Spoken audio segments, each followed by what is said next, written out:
జీవనరేఖ కార్యక్రమానికి స్వాగతం. ఇటీవల మహిళల్లో ఎక్కువగా ఇబ్బంది పెడుతున్న సమస్య సంతానలేమి.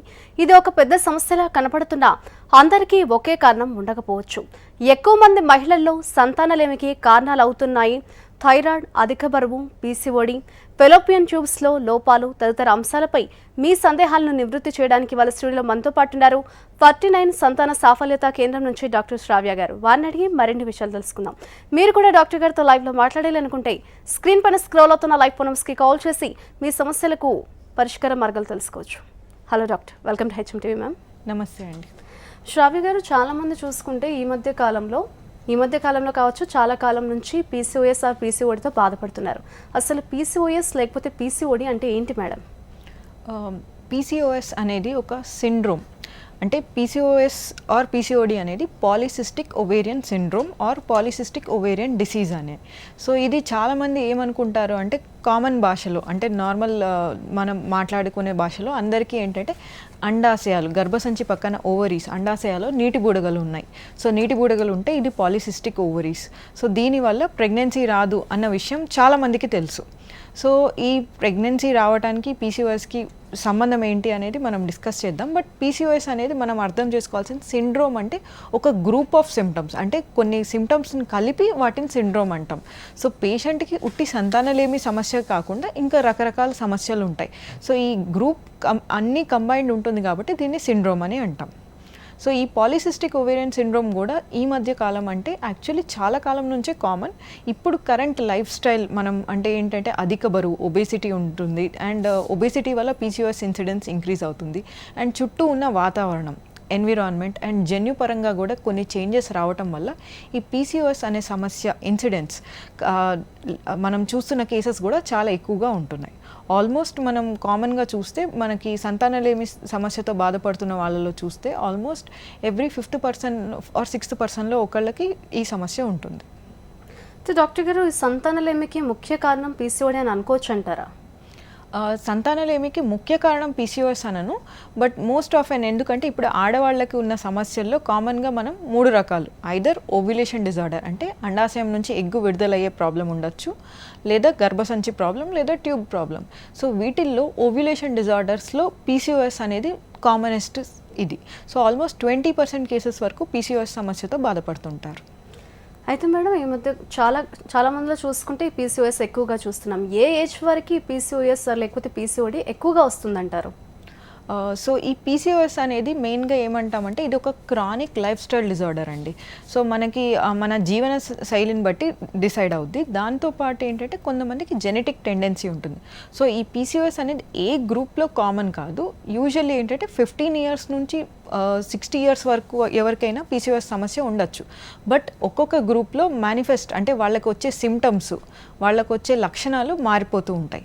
సో కామన్గా ఫస్ట్ మనకు ఐడెంటిఫై చేసే సిమ్టమ్ ఏంటంటే ఇర్రెగ్యులర్ మెన్స్ట్రల్ సైకిల్స్, అంటే నెలసరి టైంకి రాదు. ఐదర్ ముందే వచ్చేస్తూ ఉండొచ్చు, లేదా ఇర్రెగ్యులర్గా నెలకి 2-3 సార్లు రావచ్చు, లేదా 2 నెలలు 3 నెలలకు కూడా ఒకసారి వస్తూ ఉండొచ్చు. సో ఈ నెలసరి సరిగ్గా రాకపోవటం, ఇర్రెగ్యులర్ మెన్స్ట్రల్ సైకిల్స్ అనేది ఫస్ట్ సిమ్టమ్. సో దీంతో పాటు ఇంకొక కామన్ సిమ్టమ్ ఏంటంటే హెయిర్ గ్రోత్ అనేది చాలా ఎక్కువగా ఉంటుంది. అంటే ఆడవాళ్ళలో హెయిర్ గ్రోత్ యూజువల్లీ ఏంటంటే ఇప్పుడు ఫేస్ మీద మరీ ఎక్కువగా ఉండదు. సో ఫేషియల్ హెయిర్, బాడీ మీద హెయిర్ గ్రోత్ ఎక్కువగా ఉండి, ఇర్రెగ్యులర్ మెన్స్ట్రల్ సైకిల్స్ ఉండి, అండ్ వాళ్ళు కొద్దిగా ఒబీస్, అధిక బరువు అట్లా ఉంటే వాళ్ళకి పీసీఓఎస్ సమస్య ఉండే ఛాన్సెస్ ఉంటాయి. సో దాన్ని ఫర్దర్గా మనం టెస్ట్ చేసి కన్ఫర్మ్ చేస్తాం. సో ఏజ్ గ్రూప్ అనేది రకరకాల ఏజ్ గ్రూప్స్లో మేనిఫెస్ట్ అవ్వచ్చు. బట్ ఏ వయసులో వాళ్ళకి మేనిఫెస్ట్ అవుతుంది, వాళ్ళకి సిమ్టమ్స్ బట్టి మన ట్రీట్మెంట్ అనేది డిసైడ్ అవుద్ది. రైట్ మేడం, ఒక పర్సన్కి పీసీఓఎస్ లేకపోతే పీసీఓడి వచ్చిందని ఎలా డయాగ్నోసిస్ చేస్తారు? టెస్ట్ ఏంటి? పీసీఓఎస్ డయాగ్నోస్ చేయను కామన్గా అందరికీ ఉన్న ఒక అపోహ ఏంటంటే స్కాన్లో చూసి నీటి బుడగలు ఉన్నాయి, పీసీఓఎస్ ఉంది అని చెప్తారు. సో పీసీఓఎస్ అనేది ఉట్టి స్కాన్ డయాగ్నోసిస్ కాదండి. పీసీఓఎస్లో ఒక సిమ్టమ్, ఒక లక్షణం ఏంటంటే అండాశయాలు నీటి బుడగలు ఎక్కువగా ఉంటాయి. సో ఈ అండాశయాల్లో నార్మల్గా ఈ నీటి బుడగలు అనేది కూడా ఇవి యాక్చువల్గా నీటి బుడగలు కావు. ఇవేంటంటే మనకి అండాశయాల్లో ఎగ్స్ అని ఉంటాయి కదా, ఈ ఎగ్స్ వాటర్ బ్యాగ్లో ఉంటుంది. సో ఈ వాటర్ బ్యాగ్ని ఫాలికల్ అంటాం.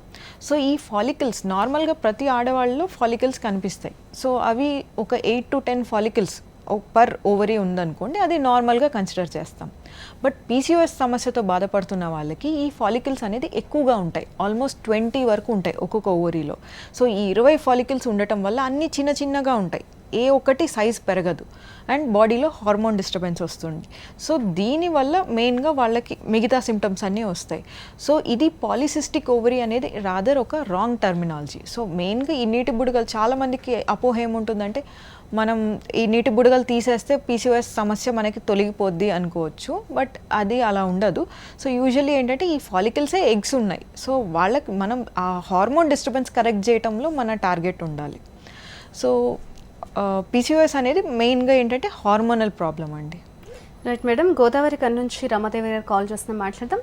నమస్తే రమాదేవి గారు, మీ సమస్య గురించి డాక్టర్ గారితో మాట్లాడండి. నమస్తే అమ్మా, చెప్పండి. మేడం నాకు థైరాయిడ్ ఉంది మేడం. ఓకే. అయితే ఇంకొకరు ఎక్కువ కావాలి మేడం, కన్సీవ్ అవ్వడం కోసం ఒక 3 months 6 months కోర్సు ఇచ్చారు, కానీ 3 months వాడిన తర్వాత ఆపేసి మీ దగ్గర చూసిన మేడం. ఓకే. అయితే థైరాయిడ్ తో ఐయుఐ చేసుకోవడం కూడా కొంచెం ప్రాబ్లమ్ అని చెప్పారు. 21 days టాబ్లెట్ ఇచ్చారు. ఓకే. 21 టాబ్లెట్స్ అయిపోయినాయి మేడం. నేను ఈరోజు వ్యాక్సిన్ తీసుకున్నాను మేడం, కరోనా కోవిషీల్డ్. ఓకే అమ్మా. సో అంటే ఇప్పుడు మీకు ఫైబ్రాయిడ్తో ఐయుఐకి వెళ్ళొచ్చా లేదా అనేది అనుమానం ఉంటే, నార్మల్గా ఫైబ్రాయిడ్ అనేది గర్భసంచిలో ఉండే గడ్డ. సో ఈ ఫైబ్రాయిడ్స్ మనకి గర్భసంచిలో ఏ లొకేషన్ అంటే గర్భసంచిలో లోపల పొర ఉంటుంది, ఎండోమెట్రియం అంటాం, ఇక్కడ బేబీ అతుక్కునే ఛాన్సెస్ ఉంటాయి. సో ఈ ఎండోమెట్రియంకి దగ్గరగా ఉంటే ఫైబ్రాయిడ్ అనేది తీసేయాల్సి రావచ్చు. బట్ యూజువల్గా ఫైబ్రాయిడ్స్ ఏంటంటే మనం మందులతో కరగదండి. ఫైబ్రాయిడ్స్ మెయిన్గా ఏంటంటే ఇవి ఒక గర్భసంచిలో కండరాలు ఉంటాయి కదా, దాని నుంచి వచ్చే ట్యూమర్ లాంటిది. సో ఈ గడ్డని మనం ఆపరేషన్ చేసి తీయగలుగుతామే కానీ టాబ్లెట్స్ ఇంజెక్షన్స్తో కరగదు. ఓన్లీ థింగ్ ఏంటంటే కొన్ని మెడిసిన్స్తో ఈ సైజ్ తగ్గే అవకాశం ఉంటుంది. సో దానికి కొంతమంది సైజ్ తగ్గను మెడిసిన్స్ ఇస్తాం. సో ఈ ఫైబ్రాయిడ్ మెయిన్గా మనం చూసుకోవాల్సింది ఎన్ని ఫైబ్రాయిడ్స్ ఉన్నాయి, ఆ లొకేషన్ అంటే అది ఎక్కడ ఉంది అండ్ సైజ్ ఎంత, దాన్ని బట్టి ఈ ఫైబ్రాయిడ్ ఆపరేషన్ చేసి తీయాలా లేదా దాంతోనే ప్రెగ్నెన్సీ ప్లాన్ చేయొచ్చా అని డిసైడ్ చేయొచ్చండి. రైట్ మేడం, నిజామాబాద్ నుంచి అహ్మద్ గారు కాల్ చేస్తున్నాం, మాట్లాడదాం. నమస్తే అహ్మద్ గారు, మీ సమస్య గురించి డాక్టర్ గారితో మాట్లాడండి. హలో, నమస్తే అండి, చెప్పండి. హలో హలో చెప్పండి. హలో హలో మేడం గారితో మాట్లాడలేదమ్మా. డాక్టర్ గారితోనే మాట్లాడుతున్నారు, మీ సమస్య ఏంటో చెప్పండి. హిందీతో మాట్లాడాలి, హిందీతో బాత్ करने का पता హిందీ మే హీ బాత్ కీజియే, చెప్పండి, పర్లేదు.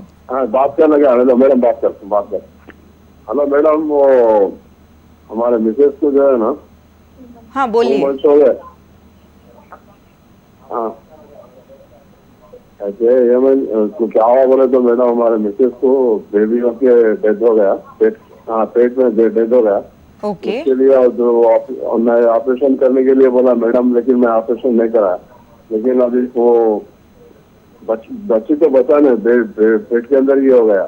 हाँ ओके. अभी वो थोड़ा 4 years तक थोड़ा गैप देने के लिए बोल के बोला है. ओके. हाँ तो इसके लिए हम जरा दूरी रह रहे. ओके. अभी डिलीवरी होके कितना टाइम हुआ है? जल्दी होने कुछ भी कर सकते क्या? नहीं भाई साहब, डिलीवरी होके कितना टाइम हुआ है? डिलीवरी होके 2 महीने हो गया मैडम. ఓకే. అంటే మీరు చెప్పిన దాన్ని బట్టి బేబీ డెలివరీ అయింది కదండి, నార్మల్గా 1 year గ్యాప్ సరిపోద్ది, ఎందుకంటే లోపలే చనిపోయింది కదా, पेट में ही मर गया ना बच्चा, तो 1 साल 6 महीने से 1 साल का गैप तो देना है, क्योंकि वो बॉडी जो है उनका रिकवर होना है. तो 6 महीने से 1 साल के बाद ही आप दूसरा ప్రెగ్నెన్సీ ప్లాన్ कर सकते हो. అంటే ఒక 6 months నుంచి 1 year గ్యాప్ ఇచ్చిన తర్వాతే మీరు ప్రెగ్నెన్సీ ప్లాన్ చేయొచ్చండి. ఎందుకంటే తనకి డెలివరీ అయింది, లోపలే బేబీ చనిపోయినా గర్భసంచి తన బాడీలో చేంజెస్ అన్నీ వస్తాయి కదా, అది నార్మలైజ్ అవ్వను అట్లీస్ట్ 6 months గ్యాప్ అయితే ఇవ్వాల్సి ఉంటుందండి. డాక్టర్ గారు, పీసీఓఎస్కి ఎటువంటి ట్రీట్మెంట్స్ అవైలబుల్గా ఉన్నాయంటారు? సో పీసీఓఎస్కి ట్రీట్మెంట్ అనేది మనకి కంప్లైంట్ బట్టి ఉంటుంది. సో మనం ఇందాక డిస్కస్ చేసుకున్నట్టు పీసీఓఎస్కి రకరకాల సిమ్టమ్స్ ఉంటాయి. ఇర్రెగ్యులర్ మెన్స్ట్రువల్ సైకిల్స్ ఆర్ సంతానలేమి ఒక సమస్య, కొంతమందికి ఏంటంటే అధిక బరువు అండ్ ప్రాబ్లమ్స్ ఉంటాయి. సో పీసీఓఎస్ ఒకటి ఏజ్, వాళ్ళకి ఏ వయసులో ప్రాబ్లం, అండ్ రెండోది కంప్లైంట్ ఏంటి, సో దాన్ని బట్టి ట్రీట్మెంట్. సో మనం సంతానలేమి గురించి డిస్కస్ చేసుకోవాలంటే పీసీఓఎస్లో హార్మోన్ ప్రాబ్లం, సో ఎగ్ అనేది రిలీజ్ కాదు. సో మన ట్రీట్మెంట్ అంతా ఏంటంటే ఎగ్ గ్రో అయ్యి రప్చర్ అయ్యి రిలీజ్ అవ్వడానికి మనం ఏం చేస్తాం. సో వీళ్ళకి సింపుల్ టాబ్లెట్స్ ఇంజెక్షన్స్ ఇచ్చి ఈ ఎగ్ గ్రోత్ అవ్వటానికి మెడిసిన్స్ ఇస్తాం. సో స్కాన్ ద్వారా ట్రాక్ చేసి ఎగ్ రిలీజ్ అయినప్పుడు భార్యాభర్తలు ఇంకా వేరే సమస్యలు లేకపోతే న్యాచురల్గా ట్రై చేయను మెడిసిన్స్ ఇస్తాం. సో ఇది మెయిన్గా పీసీఓఎస్కి ట్రీట్మెంట్ అంటే ఓవ్యులేషన్ ఇండక్షన్ అనేసి. బట్ ఇది కాకుండా ఇంకా ఫర్దర్ ట్రీట్మెంట్ ఆప్షన్స్ ఏంటి అంటే, ఒకవేళ మనం ఎగ్ రిలీజ్ అయిన తర్వాత కూడా ప్రెగ్నెన్సీ రాలేదనుకోండి, అంటే యూజువల్లీ ఒక 3 to 4 సైకిల్స్ వాళ్ళకి ఎగ్ రిలీజ్ అవ్వని మెడిసిన్స్ ఇస్తాం. బట్ అప్పుడు కూడా ప్రెగ్నెన్సీ నిలవలేదనుకోండి, అప్పుడు మనం ఏం చేస్తామంటే సమ్వేర్ ఇంకొక ప్రాబ్లం ఉన్నట్టు. సో దానికి నెక్స్ట్ లెవెల్ ఆఫ్ ట్రీట్మెంట్ ఏంటంటే ఐయుఐ అని చేస్తాం. సో ఈ న్యాచురల్గా ఐయుఐతో కూడా కాకపోతే ఈవెన్ పీసీఓఎస్ సమస్యలతో ఉన్న వాళ్ళకి మెయిన్గా ఎగ్ క్వాలిటీ, అంటే రిలీజ్ అవుతున్న ఎగ్ యొక్క క్వాలిటీలో కూడా లోపం ఉండే ఛాన్సెస్ ఉంటుంది. సో దీన్ని బట్టి మనం ఏం చేస్తామంటే ఎగ్ క్వాలిటీ లోపం ఉన్న వాళ్ళకి ఐవీఎఫ్కి వెళ్తే మనకి అట్లీస్ట్ ఎగ్ క్వాలిటీ ఎలా ఉంది, బెటర్ క్వాలిటీ ఎగ్స్ని ఫర్టిలైజ్ చేసి ఎంబ్రియో ట్రాన్స్ఫర్ చేయగలచ్చు. సో దీన్ని బట్టి మనకి ఐవీఎఫ్లో కూడా ఛాన్సెస్ ఉంటాయండి. రైట్ మేడం, హైదరాబాద్ నుంచి నీరజ గారు కాల్ చేసిన మాట్లాడదాం. నమస్తే నీరజ గారు. హలో, నమస్తే అండి. మీ సమస్య గురించి డాక్టర్ గారితో మాట్లాడండి. ఓకే అండి. హలో, చెప్పండి మా. మేడం, నాకు ఇప్పుడు 5 years అయింది మ్యారేజ్ అయ్యి. ఓకే. హాస్పిటల్లో చూపించుకుంటే గర్భసంచి చిన్నగా ఉందని చెప్పారు. ఓకే. కానీ అది ఇంకా మందులైతే వాడాము. మందులైతే వాడితే ప్రెగ్నెన్సీ అయితే రాలేదు. నాకు ఇంకా దాని గురించి ఏది చెప్పలేదు అన్నమాట.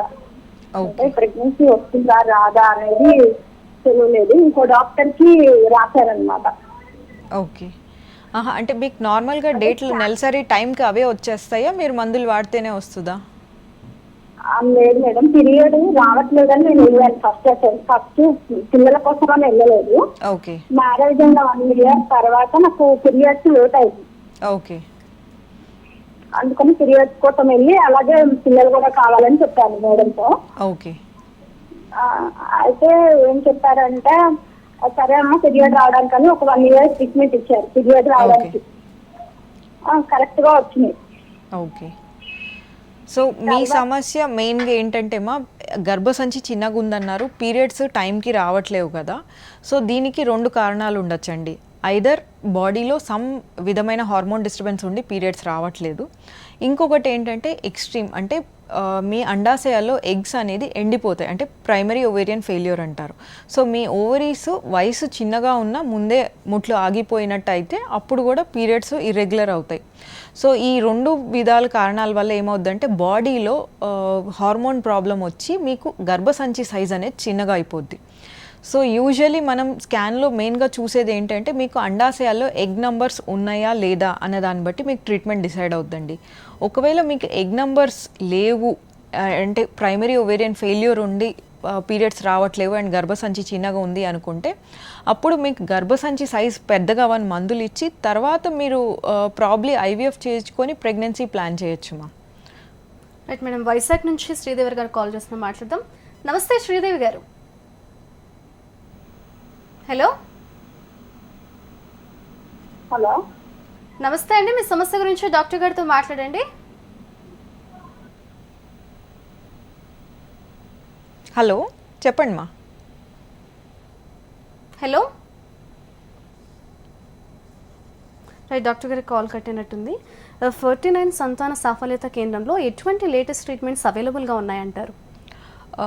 లేటెస్ట్ ట్రీట్మెంట్స్ గురించి వస్తే, అంటే ట్రీట్మెంట్ అనేది ఎప్పుడు వీఆర్ ఫోకస్డ్ ఆన్ అంటే కపుల్ కారణం దేనివల్ల సంతానాలు ఏమీ ఉంది వాళ్ళకి, దెన్ దానికి ట్రీట్మెంట్. సో లేటెస్ట్ ట్రీట్మెంట్స్ మన దగ్గర ఏంటంటే ఐవీఎఫ్లో ఇక్సీ అని చేస్తామండి, అంటే స్పెషల్లీ ప్రతి ఎగ్ని స్పర్మ్తో ఇంజెక్ట్ చేస్తాం. అంటే ఐవీఎఫ్లో ఏం చేస్తారు, నార్మల్గా మనం ఒక ఎగ్ని పెట్టేసి అంటే ఒక 2-3 ఎగ్స్ని ఒక 50,000 to 1 lakh స్పర్మ్స్ పెట్టి అవే ఫర్టిలైజ్ అయ్యేటట్టు చూస్తాం. సో ఐవీఎఫ్ బేసికల్లీ ఏంటి, ఫర్టిలైజేషన్ అనే స్టెప్ బయట ల్యాబ్లో చేసేది. సో ఇక్సీలో ఏంటంటే ఒక్కొక్క ఎగ్ని మనం సపరేట్గా ఇంజెక్ట్ చేస్తాం. ఇది కాకుండా ఇమ్సీ అని చేస్తాం. ఇమ్సీ అంటే ఏంటంటే మనం ఒక్కొక్క స్పర్మ్ దీంట్లో కూడా బెటర్ స్పర్మ్ అంటే మనం చూడటానికి స్పర్మ్కి ఒక పర్టికులర్ క్యారెక్టరిస్టిక్స్ ఉండాలి. అంటే వీర్యకణం ఒక హెడ్, ఒక మిడిల్ పీస్, ఒక టెయిల్, అలా ఒక పర్టికులర్ షేప్ ఉంటుంది. సో ఇది ఏ వీర్యకణం అయితే బెటర్ క్వాలిటీ ఉందో, బెటర్గా కనిపిస్తుందో ఒక హై రెజల్యూషన్ మైక్రోస్కోప్లో చూసి దెన్ ఆ స్పర్మ్ని సెలెక్ట్ చేసి ఇంజెక్ట్ చేసేది ఇమ్సీ అంటామండి. సో ఇవి నార్మల్గా ఏంటంటే మనం fertilisation failure or ICSI failure కేసెస్కి అడ్వైజ్ చేస్తాం. బట్ ఇది కాకుండా మెయిన్గా ఇంకొకటి ఏంటంటే మనం జెనెటిక్ టెస్టింగ్ చేస్తాం. అంటే ఎంబ్రియోస్కి జెనెటిక్, ఒకవేళ కొంతమందికి రిపీటెడ్గా ఐవీఎఫ్ ఫెయిల్ అవుతున్నా లేదా రిపీటెడ్గా ప్రెగ్నెన్సీ నిలిచి అబార్షన్స్ అవుతున్నా వీళ్ళకి జెనెటిక్ టెస్టింగ్ చేసి నార్మల్ ఉన్న ఎంబ్రియోని ట్రాన్స్ఫర్ చేస్తాం. ఇవే కాకుండా మనకి లేజర్ అసిస్టెడ్ హ్యాచింగ్, ఇంకా ఫర్దర్ టెక్నిక్స్ ఉన్నాయి. సో మనకి మెయిన్గా పేషెంట్స్కి తెలుసుకోవాల్సింది ఏంటంటే అడ్వాన్స్ టెక్నిక్స్తో పాటు ఎవరికి ఏది అవసరమో అది అప్లై చేయటం మోర్ ఇంపార్టెంట్ అండి. రైట్ మేడం, సూర్యాపేట నుంచి రమేష్ గారు కాల్ చేస్తున్నా, మాట్లాడదాం. నమస్తే రమేష్ గారు. హలో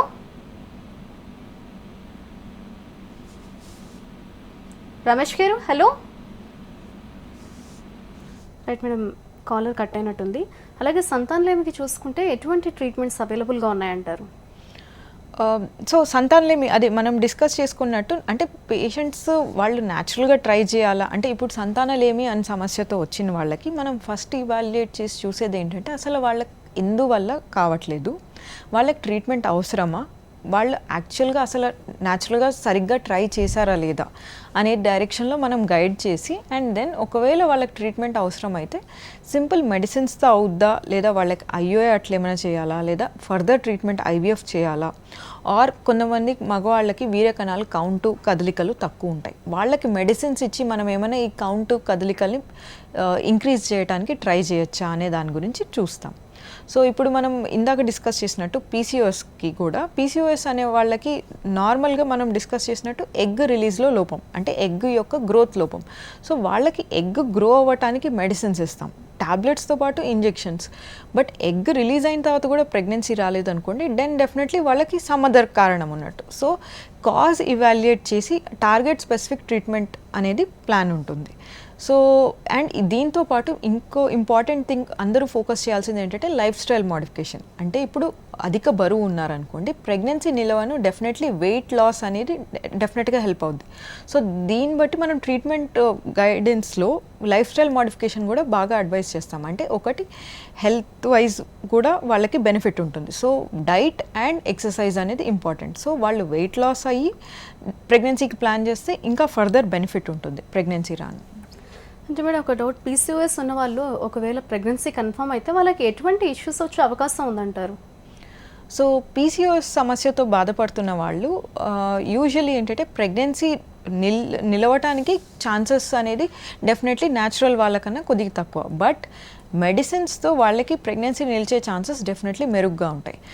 వన్స్ ప్రెగ్నెన్సీ నిలిచిన తర్వాత కామన్ ప్రాబ్లమ్స్ ఏంటి అంటే ఫస్ట్ ఏంటంటే పీసీఓఎస్ వాళ్ళకి ఎగ్ క్వాలిటీ లోపం ఉంటుంది కాబట్టి మిస్క్యారేజ్ అయ్యే రిస్క్ ఎక్కువ ఉంటుంది. అంటే ఫస్ట్ 3 months 3 నెలల్లో అబార్షన్స్ అయ్యే ఛాన్సెస్ ఎక్కువ ఉంటాయి. ఇదే కాకుండా పాలిసిస్టిక్ ఓవేరియన్ సిండ్రోమ్తో బాధపడుతున్న వాళ్ళకి ఇంకొక ప్రాబ్లం ఏంటంటే మెటబాలిక్ డిజార్డర్ ఉంటుంది. అంటే వాళ్ళకి బ్లడ్ షుగర్స్ అనేది హైగా ఉండే ఛాన్సెస్ ఉంటుంది. సో వాళ్ళకి ప్రెగ్నెన్సీలో డయాబెటీస్ వచ్చే రిస్క్ ఉంటుంది. సో పీసీఓఎస్ సమస్యతో బాధపడుతున్న వాళ్ళకి ప్రెగ్నెన్సీ ముందే టెస్ట్ చేస్తాం, అంటే గ్లూకోజ్ టాలరెన్స్ టెస్ట్ చేసి వాళ్ళకి షుగర్స్ నార్మల్ ఉన్నాయా లేదా, షుగర్ కంట్రోల్కి ఏమైనా మెడిసిన్స్ ఇవ్వాలా, and at the same time వాళ్ళు ప్రెగ్నెన్సీ నిలిచిన వెంటనే ఫస్ట్ విజిట్లోనే మళ్ళీ షుగర్స్ అనేది ఒకసారి రిపీట్ టెస్ట్ చేయించుకుంటాం. సో ఈ రిపీట్ టెస్ట్లో కూడా వాళ్ళకి నార్మల్ ఉంటే కూడా త్రూ అవుట్ ప్రెగ్నెన్సీ 9 నెలలు నిండే వరకు కూడా వాళ్ళకి sugars high any time high అయ్యే ఛాన్స్ ఉంటుంది. సో వాళ్ళకి జెస్టేషనల్ డయాబెటీస్ వచ్చే రిస్క్. ఇదే కాకుండా పీసీఓఎస్ సమస్యతో బాధపడుతున్న వాళ్ళకి ప్రీటర్మ్ డెలివరీస్ ఐయుజిఆర్ అయ్యే రిస్క్ కూడా ఉంటుంది. సో ఈ 3 డెఫినెట్లీ స్క్రీన్ చేసుకోవాల్సి ఉంటుంది. రైట్ మేడం, కొమరం భీం నుంచి ధర్మయ్య గారు కాల్ చేస్తున్నా, మాట్లాడదాం. నమస్తే ధర్మయ్య గారు. నమస్కారం అండి. మీ సమస్య గురించి డాక్టర్ గారితో మాట్లాడండి. Hello madam. చెప్పండి సార్. మేడం నమస్కారం అండి. నమస్తే అండి, చెప్పండి. మేడం మాది కౌంట్ నీళ్ళు వస్తున్నాయండి ఈ మధ్య టెస్ట్ చేయించాం. ఓకే. అది ఏమంటారు ఆర్టిఫిషియల్ డైరెక్ట్ ప్రెగ్నెన్సీ చేస్తారు కదా మేడం. కౌంట్ 0 వచ్చినప్పుడు ఏంటంటే మనం మెయిన్గా చూసుకోవాల్సింది కౌంట్ ఎందుకు 0 వస్తుందండి. సో యూజువల్గా కామన్గా డివైడ్ చేస్తే 3. ఐదర్ మనకి బ్రెయిన్ నుంచి హార్మోన్స్ ప్రొడక్షన్లో లోపం ఉంటే కింద బీజాల్లో టెస్టిస్ దగ్గర వీర్యకణాల ప్రొడక్షన్ లోపం ఉండొచ్చు. అది కాకుండా ఇంకొక ఏంటంటే కింద బీజాల దగ్గరే సమ్ ప్రాబ్లం ఉండొచ్చు. సో మీది వీర్యకణాలు సరిగ్గా ప్రొడ్యూస్ కావట్లేవు. లేదా ఇంకొక కారణం ఏంటంటే వీర్యకణాలు అన్నీ బాగానే ఉన్నాయి, బయటకు వచ్చే మార్గంలో ఏదైనా బ్లాక్ ఉండొచ్చండి. సో ఈ 3 కారణాలు దేనివల్ల మీకు కౌంట్ 0 ఉందని తెలుసుకోను మనం కొన్ని రక్త పరీక్షలు చేస్తాము అండ్ ఒకసారి స్క్రోటల్ స్కాన్ కూడా చేస్తాం. సో వీటి టెస్టుల ద్వారా మనం కారణం ఏంటో నిర్ధారించుకొని దాన్ని బట్టి ట్రీట్మెంట్. ఒకవేళ బయటకు వచ్చే మార్గంలో బ్లాక్ ఉన్నా, కింద బీజాల దగ్గర ప్రొడక్షన్లో లోపం ఉందనిపించినా కూడా మనం బీజాల దగ్గర డైరెక్ట్గా నీడిలేసి, అంటే సర్జికల్ స్పర్మ్ రిట్రీవల్ అంటాం, నీడిలేసి స్పర్మ్స్ని రిట్రీవ్ చేసే ఛాన్సెస్ ఉంటాయి. సో ఈ స్పర్మ్స్ని మనం IVF ఇక్సీ ద్వారా మీకు ప్రెగ్నెన్సీ, మీ ఓన్ జీన్స్తో మీకు ప్రెగ్నెన్సీ వచ్చే ఛాన్సెస్ ఉన్నాయి. ఒకవేళ మీకు బాడీలో హార్మోన్ ప్రొడక్షన్లో లోపం ఉండటం వల్ల వీర్యకణాలు రావట్లేదు అంటే డెఫినెట్లీ మీకు ట్రీట్మెంట్లో మెడిసిన్స్, అంటే ఇంజెక్షన్స్ ఇచ్చి మీ వీర్యకణాల కౌంట్ పెంపొందించేందుకు మెడిసిన్స్ ఇస్తాం. బట్ ఈ ట్రీట్మెంట్కి అట్లీస్ట్ ఒక 2 to 3 months టైం అయితే మినిమం అండి. అండ్ కొంతమందికి హార్మోన్స్ మరీ తక్కువ ఉన్న వాళ్ళకి 6 to 8 months కూడా ఇంజెక్షన్స్ ఇవ్వాల్సి రావచ్చు. రైట్ మేడం, నెల్లూరు నుంచి శాంతి గారు కాల్ చేస్తున్నా, మాట్లాడదాం. నమస్తే శాంతి గారు. Hello hello. Okay madam, irregular cycle ఉన్న ఆడవాళ్ళు, కొంచెం పెద్దవాళ్ళు, వాళ్ళు కూడా ఈ PCOSకి ట్రీట్మెంట్ తీసుకోవాలంటారా? మీరు యాక్చువల్లీ ఒక ఇంపార్టెంట్ క్వశ్చన్ రైజ్ చేశారండి. ఏంటంటే PCOS సమస్య ఇట్ ఈస్ నాట్ లిమిటెడ్, అంటే ఒక 15 ఏళ్ళు యంగ్ వాళ్ళ నుంచి 40 years వరకు కూడా అందరికీ మేనిఫెస్ట్ అవుద్ది. సో చాలామంది ఏమనుకుంటారు, ఇర్రెగ్యులర్ సైకిల్స్ ఉన్నాయనుకోండి ఫ్యామిలీ కంప్లీట్ అయిపోద్ది, అంటే వాళ్ళకి పిల్లలు పుట్టేస్తారు, బట్ తర్వాత కూడా ఈ PCOS సమస్యతో బాధపడుతున్న వాళ్ళకి నెలసరి అని టైంకి రాకపోవచ్చు. సో యూజువల్లీ ఏంటంటే PCOS సమస్యతో బాధపడుతున్న వాళ్ళకి మెయిన్గా, అంటే ప్రెగ్నెన్సీ అయిపోయిన తర్వాత 35+ వాళ్ళు మెయిన్గా చూసుకోవాల్సింది ఏంటంటే, ఒకటి డయాబెటీస్, షుగర్ వచ్చే రిస్క్, ఇదే కాకుండా కార్డియాక్ ప్రాబ్లమ్స్ అంటే హార్ట్ డిసీజ్ వచ్చే రిస్క్, అండ్ ఇంకొకటి ప్రాబ్లం ఏంటంటే గర్భసంచి ఎండోమెట్రియల్ హైపర్ప్లేషియా అంటాం, అంటే గర్భసంచి లోపల పొర థిక్ అయిపోయి అండ్ ఒక్కోసారి క్యాన్సర్, ఎండోమెట్రియల్ క్యాన్సర్ వచ్చే రిస్క్ కూడా ఉంటుంది.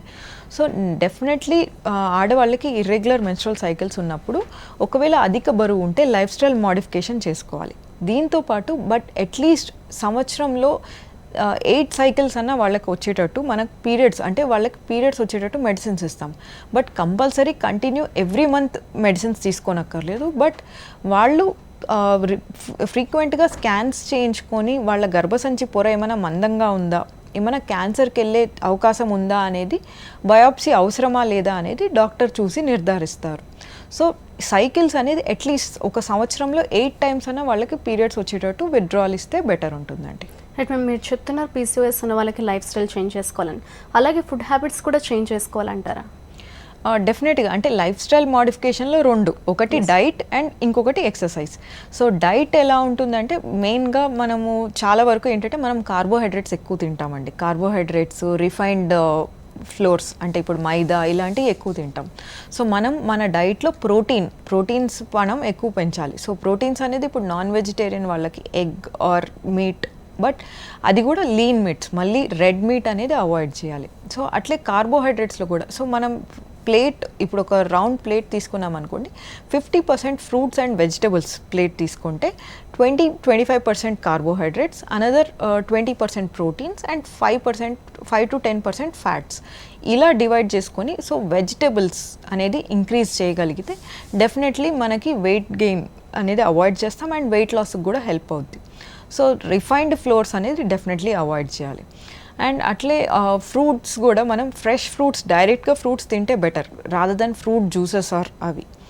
అండ్ ఇంకొకటి ఏంటంటే మనం కామన్గా ఫ్రైడ్ ఫుడ్స్ బయట నుంచి తినేది ఇవన్నీ కూడా అవాయిడ్ చేస్తే బెటర్ ఉంటుంది. అండ్ స్టీమ్డ్ ఫుడ్స్ ఇలాంటివి ప్రిఫర్ చేయొచ్చు. అండ్ ఎక్సర్సైజ్ కూడా యూజువలీ పీసీఓఎస్ సమస్యతో అండ్ అధిక బరువుతో బాధపడుతున్న వాళ్ళకి ఎలా చెప్తామంటే వాళ్ళు ఏ ఎక్సర్సైజ్ అంటే ఇప్పుడు అందరూ జిమ్కి వెళ్ళి ఎక్సర్సైజ్ చేయలేకపోవచ్చు. సో ఎవరికి వీలున్న పద్ధతిలో వాళ్ళు ఎక్సర్సైజ్ చేయాలి. బట్ మనం చేసే ఎక్సర్సైజ్కి టైం అనేది మారుద్ది. ఇప్పుడు మనం స్విమ్మింగ్ చేస్తున్నాం అనుకోండి, ప్రాబబ్లీ వారానికి 2 సార్లు స్విమ్మింగ్ చేసినా స్విమ్మింగ్లో ఎక్కువ క్యాలరీస్ బర్న్ అవుతాయి. బట్ అదే వాకింగ్ చేస్తున్నాం అనుకోండి, ప్రాబ్లీ మనం వారంలో ఎవ్రీడే వాకింగ్ చేయాల్సి రావచ్చు. సో మనం చేస్తున్న ఎక్సర్సైజ్ డ్యూరేషన్ అనేది మారుద్ది. సో మనం రిగరస్ ఎక్సర్సైజ్ చేస్తున్నామా, మోడరేట్ ఎక్సర్సైజ్ చేస్తున్నామా, దాన్ని బట్టి మనం యాక్టివిటీ టైం అనేది మీ డాక్టర్తో డిస్కస్ చేసుకొని మీ టైం చార్ట్ ప్లాన్ చేసుకుంటే బెటర్ ఉంటుందండి.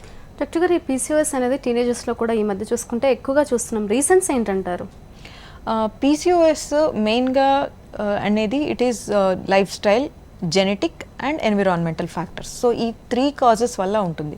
సో యూజువల్లీ ఏంటంటే ఇప్పుడు పీసీఓఎస్ మదర్స్కి పీసీఓఎస్ బేబీస్ పుట్టే అవకాశం కూడా ఉంటుంది. అంటే ఇప్పుడు మనం పీసీఓఎస్తో బాధపడుతున్నాం అనుకోండి, రేపు మనకు నెక్స్ట్ జనరేషన్ పుట్టబోయే వాళ్ళు కూడా పీసీఓఎస్ సమస్యతో బాధపడే ఛాన్సెస్ ఎక్కువగా ఉంటాయి.